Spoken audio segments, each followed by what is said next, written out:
مظفر آباد میں نیلم نگدر کنارے کے مقام پر کار دریائے نیلم میں جا گری۔ حادثے میں 4 افراد جاں بحق ہو گئے۔ دریا سے جاں بحق افراد کی لاشیں نکال لی گئی۔ متوفین کا تعلق مانسیرہ سے بتایا جا رہا ہے۔ ذرائع کے مطابق حادثہ نیلم نگدر سے چانگن جانے والی باراتیوں کی گاڑی کو پیش آیا۔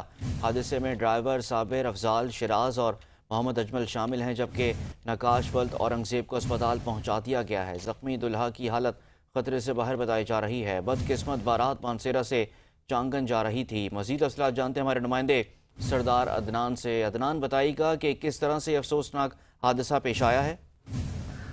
جی بالکل، یہ وادی نیلم کا علاقہ ہے اور یہاں سے جو ہے وہ باراتیوں کی جو گاڑی ہے نگدر سے چانگن جا رہی تھی اور پھسلن کے باعث جو ہے یہ حادثے کا شکار ہوگی۔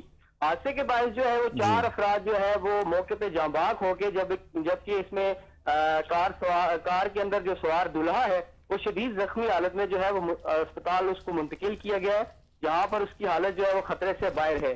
ڈی ٹی ایم اے کے مطابق جو ہے ان سے جب بات ہوئی تو ان کے مطابق یہ گاڑی جو ہے باراتیوں کی گاڑی تھی، جو کہ صبح سویرے جا رہی تھی چانگن کی طرف، اور پھسلن کے باعث جو ہے یہ حادثے کا شکار ہو کر دریائے نیلم میں گر گئی اور فوری طور پر جو ہے ریسکیو کرتے ہوئے چاروں ڈیڈ باڈیز کو نکال کے جو اسپتال منتقل کیا گیا، اور جو دلہا ہے اس کو بھی جو ہے وہ شدید زخمی حالت میں اسپتال منتقل کیا گیا۔ بہت شکریہ سردار عدنان، آپ ہمیں تفصیلات سے آگاہ کرے تھے۔